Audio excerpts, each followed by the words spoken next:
తెలంగాణ బతుకమ్మ పండుగ శోభను సంతరించుకుంది. పల్లెలన్నీ పూలవనాలను తలపిస్తున్నాయి. గాజుల చేతుల చప్పట్లతో వీధులన్నీ మారిమోగుతున్నాయి.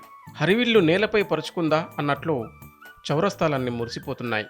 ఉయ్యాల పాటలు, మహిళలు, యువతుల కోలాహలంతో ఊర్లన్నీ సందడిగా మారాయి. దేవుళ్లను పువ్వులతో పూజించడం సహజం, కానీ పువ్వులనే దేవుళ్లుగా కొలిచే పండుగే తెలంగాణ బతుకమ్మ సంబరం. తెలంగాణ వ్యాప్తంగా బతుకమ్మ సంబరాలు మొదలయ్యాయి. ప్రకృతిని ఆరాధించే అచ్చమైన పల్లె పండుగ ఇది.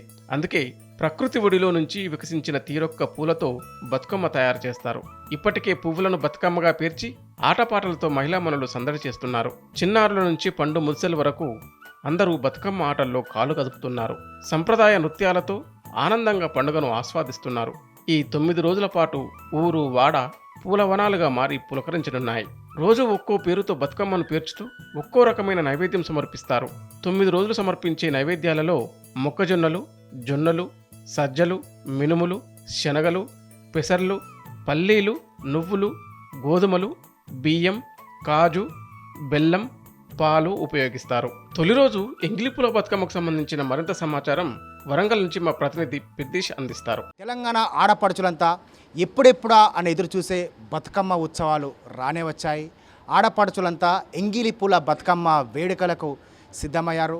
ఓరుగల్లు ఆడపడుచులంతా ఈ విధంగా ఒక్కచోట చేరి తీరొక్క పూలు సేకరించి ఈరోజు ఎంగిలి పూల బతుకమ్మకు సిద్ధమయ్యారు. వరంగల్లో ఆడపడుచులు ఏ విధంగా బతుకమ్మ ఉత్సవాలకు సిద్ధమయ్యారో వారి మాటల్లో తెలుసుకుందాం. అమ్మ చెప్పండి, ఈ ఉత్సవాల విశిష్టత ఏంటి? మీరు ఈరోజు బతుకమ్మ ఉత్సవాల సందర్భంగా ఎలా ప్రిపేర్ అయ్యారు? ఏమేం చేస్తున్నారు?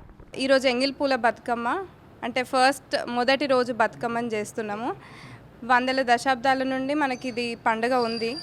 ఎన్విరాన్మెంట్కి మనుషులకి మధ్యలో ఒక సంబంధం, ఎక్కువ పూలు పూసే సీజన్లో ఈ బతుకమ్మని చేస్తూ ఉంటారు. ఎంగిలి పూల బతుకమ్మ అని ఎందుకు అంటారంటే, ముందు రోజు వాటర్లో ఈ పూలను వేసి 1 డే ఉంచి నెక్స్ట్ డే ఈ బతుకమ్మని చేస్తారు కాబట్టి ఎంగిలి పూల బతుకమ్మ అని అంటారు.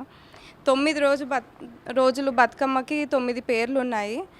అటుకుల బతుకమ్మ, అట్ల బతుకమ్మ, అలిగిన బతుకమ్మ, వేపాకు పువ్వు బతుకమ్మ, కాయ బతుకమ్మ అని ఇంకా అలా 9 పేర్లు ఉన్నాయి. లాస్ట్ డే సద్దుల బతుకమ్మతో ముగించి తర్వాత మళ్ళీ ఒక 1-2 డేస్ తర్వాత విజయదశమి చేసుకుంటాం మనందరము. చిత్తూల బొమ్మ శివుని ముద్దుల బొమ్మ, బంగారు బొమ్మ దొరికే నమ్మో ఈ వాడలోన, వెండి బింద తీసుక వెలదీని లాక్కుపోతే వెంకటేశ్వరుడు ఎదురాయనమ్మో ఈ వాడలోన. చిత్తూల బొమ్మ శివుని ముద్దుల బొమ్మ, బంగారు బొమ్మ దొరికేనమ్మో ఈ వాడలోన. సో ఈ విధంగా బతుకమ్మ పాటలకు లయబద్ధంగా నృత్యాలు చేస్తూ తెలంగాణ సంస్కృతిని ప్రతిబింబించేలా ఈ వేడుకలు జరుపుకోవడం కేవలం తెలంగాణ ఆడపడుచులకు మాత్రమే సొంతం. ఇప్పటికే ఆడపడుచులంతా వాళ్ళ ఇళ్లకు పుట్టింటికి చేరుకున్నారు. వాళ్ళంతా కూడా ఎంగిలి పూల బతుకమ్మ వేడుకలకు సిద్ధమవుతున్నారు. ఓరుగల్లు నగరమంతా బతుకమ్మ సంబరాల శోభకు సిద్ధమవుతుంది. ఈరోజు ఎంగిలి పూల బతుకమ్మ వేడుకలకు ఓరుగల్లులోని ఆడపడుచులంతా సిద్ధమైపోయారు. కెమెరా పర్సన్ మున్నాతో పెద్దీష్, TV9 వరంగల్.